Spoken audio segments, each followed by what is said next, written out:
Welcome to the Tech Egg. Don't get scrambled. Enjoy the video. You will start immediately by stopping the server and ensuring you have root shell access.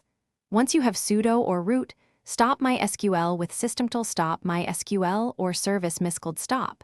This prevents data races. Make sure to copy /etc/mysql/my CNF and the data directory to a safe location so you can revert if needed. Also check for AppArmor or SE Linux restrictions and disable or loosen them temporarily. This avoids permission problems when starting MySQL with special flags. Now start MySQL in a safe mode that bypasses authentication. Mysql safe skip grant tables skip networking and this allows local, single server resets without exposing the server. Then connect with MySQL uroot and run the necessary commands to change the root password. Prefer alter user root at localhost identified by new pass because it updates grant tables cleanly.